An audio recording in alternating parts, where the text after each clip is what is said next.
Þá komið að októberleiðsögn fyrir hrút. Þetta opin leiðsögn og á við fyrir suma en alls ekki alla. Við taka til sín sem eigi. Nú dem bara beint í lesturinn og byrjum á því að athuga hvaða hrút ég að tala við.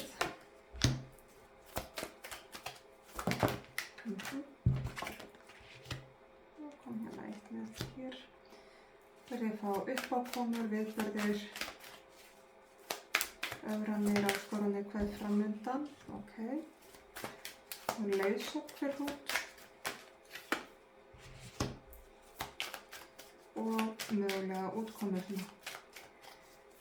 Hvernig þetta litar framtíðina. Ok, áhugavert. Áhugavert, kæri hrútur. Sko, þú ert sannarlega hrútur, það fer eitthvað milli mála. Og þegar þú ákveður að gera eitthvað, þá gerur það með stæl og þú framkvæmir án þess að endilega hlífa sjálfu þér. Þannig að þú ferð stundum svolítið, veður svolítið áfram og ekki endilega alltaf að tryggja sjálft þig. Þú hins vegar finnst mér, sko, þú stofnar aldrei neinum í hættu, þú gerir aldrei neitt eitthvað svona raunverulega heimskulegt. Þetta meira það að þú ert ekki að hlífa sjálfu þér. Það hefur verið svolítið afgerandi fyrir þig í gegnum tíðina.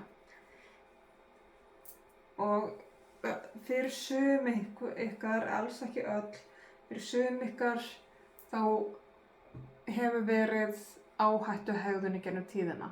Og þú bara túlkar það eins og þér sýnist, eins og þér, ef þér finnst að passa við þig. En það er áberandi, sko, að þú ert ekki sérhlífið. Þú framkvæmir áður en þú tryggir sjálft þig. Sérstaklega ef þú ert að framkvæma þá á annara. Það er svona, já, það er númer 1 og 3. Þú hlífur ekki sjálfu þér. Þú ert ekki að vefja þig í einhverju búblu. Kostur og galli, vissulega.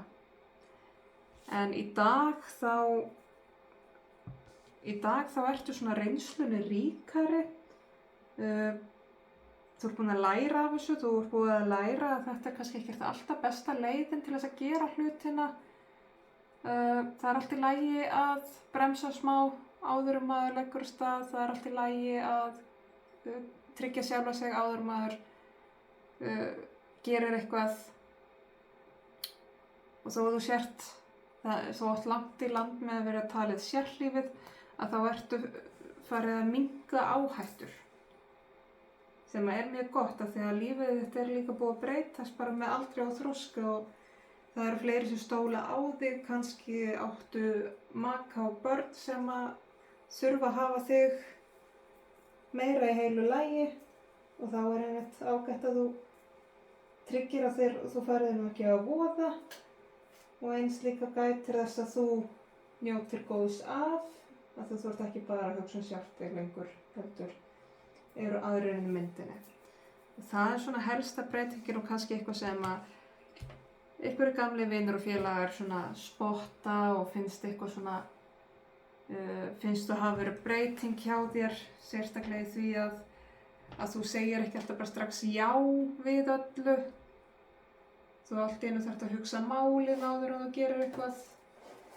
Þannig að það hefur orðið smá breyting þar. Og það eru breytingar framundan, mér finnst það bara mjög mikla breytingar framundan áfram hjá þér. En það er eitthvað neginn sko, bara, já, í rauninni er svolítið allur heimurinn þinn að breytast. Það er verið að opna inn á nýja hringrás fyrir þig, nýjan kafla sem byggir svolítið á því að þú gerir meira fyrir þig og ert til staðar fyrir þig og setur sjálft þig ekki í áhættu og gætir þess að sé í lagi með þig, bæði fyrir sjálft þig og fyrir aðra í kringum þig. En reynsla sem þú hefur frá fortíðinni, hún er þarna samt bara sem viska. Þannig að þú ert búið að læra heilan helling af því hvernig lífið var. En núna er nýr kafli að hefjast hjá þér. Og leiðsögnin einmitt líka svolítið þar að, já, það nýr kafli að hefjast, það nýr hringrás að hefjast og nú þurfa hlutirnir að breytast. Nú verða hlutirnir að breytast, þeir munu breytast hvort sem þér líkaði betur og verð og hvað ætlar þú að gera því? Þú getur ekki stjórnað öllu, þú getur ekki komið í veg fyrir breytingar í lífinu. Þannig að þá þetta bara spurningin hvernig ætlar þú að bregðast við? Ætlarðu að streitast á móti eða fylgja með?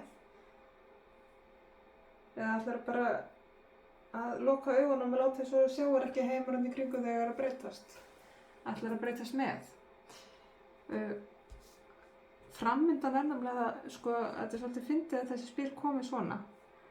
Af því að í framhaldinu af þessu þá er annað hvort fylgir úr breytingunum og sérð heiminn frá nýju sjónarhorni eða þú fylgir ekki breytingunum og hangir svo staður og kemst ekki neitt. Þannig að þú ræður í hvor fótinn þú stígur. Og þá er þetta með spurningin hvað ætlar að nýta reynsluna þína í, hvernig viltu að líf þitt þróist, af því að það mun þróast, það mun breytast, ætlar að fylgja með það ekki. Og eins líka ætlar að leyfa þér að velja þig fram yfir aðra, hlífa þér og ekki gera hlut á þinn kostnað og með það bak við eyrað að þú hugsir vel og fallega sjálft þig og passar upp á þinn hlut. Það er ekki bara fyrir þig, heldur þína nánustu líka. En það er bæði í boði. Það er alveg í boði fyrir þig að standa bara fast í báða fætur og ekki haggast og ekki breyta neinu. En lífið verður ekkert svolítið þægilegt þannig. Eða þá að stíga svolítið út í óvissuna þó það sé pínu ógnvænlegt og leyfa heiminum að breytast og tíma hringsnýst allt en það er nýtt sjónarhorn. Og við skulum fá aðeins meiri innsýn hérinn. Þetta hefur alveg stundum verið galli að geta vaðið svona áfram og bara bretta upp ermar og vaðið í verkefnin án þess að hugsa sig um. Þú hefur alveg brennt þig á þessu. Fólk hefur notfært sér þetta, að það er einhver meðvirkni þarna í því að fólk hefur alltaf einhvern að vita, já, við förum að spyrja þennan hrút af því að viðkomandi segir alltaf já og er alltaf til að gera hvað sem er fyrir mann og tekur eitthvað fyrir. Það er svolítið þar líka og fyrir einhver ykkar þá hefur líka í fortíðinni verið einhver áhættuhegðun og jafnvel einhvers konar einhvers konar notkun á vímugjöfum eða öfgar sem hafa ekki verið góðir. En núna eru bara öll skilaboðin að koma inn. Það er alltaf að koma inn. Allt sem þú ert búið að gera hér áður, það er að skila sér núna og þú ert að sjá svona ákveðin árangur. Þú ert að sjá að breytingarnar eru að hafa áhrif þó þú sért ekki endilega stökkva í að uppskera alveg strax að þá er öll vinnan sem þú ert búin að leggja á því síðustu misseri að verða sýnileg og þú ert svona að sjá hvernig hlutirnir hafa ræktast og sérð að þú þarft að og leiðsögnin er líka svolítið það, þú þarft líka að huga sjálfur, þú þarft að setja þig svolítið í fyrsta sæti. Og ef þú tekur þessu tilboði breytingar að þá það er þetta svo áframhaldandi vegferð, þú veist, sem að snýst öll svolítið þig og það sem þér ert ekki vænst Þannig að þetta er, eins og ég sagði áðan, þetta snýst ekkert bara þig, þetta er líka þitt allra nánasta þá sem að þér þykir vænst þú veist, maki, börn, systkini, foreldri, hvernig sem er. En þú ert búið að vera að vinna að þessu markmiði í raun og veru hvort sem þú áttaði þig á því eða ekki. Þú ert búið að vera að vinna, þú veist, það er búið að vera að leiða þig einhvern veg sem er alltaf svona, þú ert alltaf að bæta við líf þitt.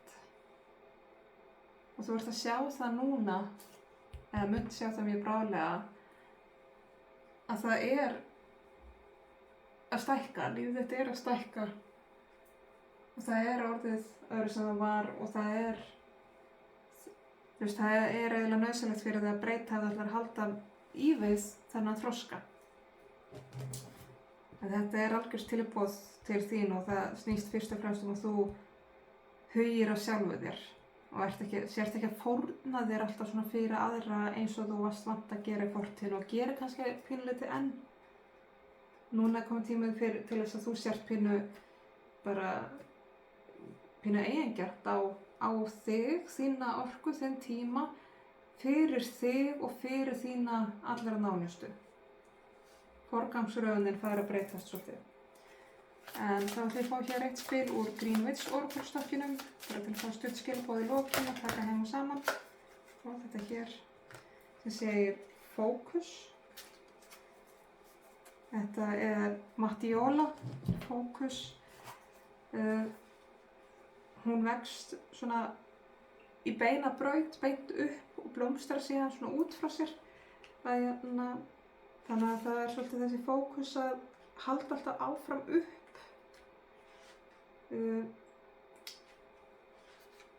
Skulum samt fá hérna meiri því merkingu. Stokk eða Mattíóla, ég man ekki alveg hvað þetta er venjulega kallað á íslensku. Minni Mattíóla eða Mattíusarblóm, eitthvað svoleiðis. Er ég náttúrulega að bjóða þér sko sjálfstraust og sjálfsöryggi til að finnast þú vera rólegt í öllu þessu breytingum. Af því að breytingum fylgja svo miklar upprótanir og rót að þá er svo mikilvægt fyrir að halda róðinni og finna miðjuna þína. Og þetta blóm er hérna til þess að hjálpa þér við það, að vera í miðjunni þinni á meðan allar þessum breytingum stendur. En það er líka tími fyrir þig til þess að setja fókusinn á að hugsa aðeins dýpra en þú hefur vant að gera og hægja aðeins á persónan sem þú ert og þín innri sannfæring og þín innri vera þarf virkilega á athygli að halda núna. Þannig að ekki leyfa þér að týna athygliðinni í utanaðkomandi verkefnum. Það er verið að leiða þig inn á ákveðið jafnvægi og sérstaklega hvað varðar tilfinningar þínar. Þannig að passa þig að halda fókusnum á þér og ekki týna þér í hegðun eða tilfinningum annarra. Þannig kemur aftur þetta snýst allt að þú setir athyglina svolítið á þig og veljir fyrir þig og ekki að láta aðra trufla þig og það er alveg típist þetta að ef fólk er vant því að geta alltaf hringt í þig eða bankað upp á eða bara hóað og kallað eftir aðstoð frá þér og þú segir alltaf já, að þá mun alveg verða svona pínus fólk, það er ekkert allir sem taka alltaf vel í það, það er alltaf kemur, nei, leið mér að hugsa málið. En ef þú ert þessi týpa sem segir alltaf já, að þá er verið að skikka þig svolítið í það núna að segja oftar nei eða allavega að ég þarf að hugsa málið, ég þarf að skoða dagatalið, að það athyglin þarf að vera á þér og því sem skiptir þig raunverulegu máli, það sem stendur þér allra næst. En heimur þinn er að breytast og hann er að breytast til góðs og verður gjöfulli við þig af því að þú ert að setja meiri athygli á þig líka. En þá ætla ég að segja þessari leið svo lokið, ég vona skilaboðin rati sönn og rétt til þeirra sem þurfa að halda og koma að gagni. Ég þakka kærlega fyrir mig og ég þakka áheyrnina.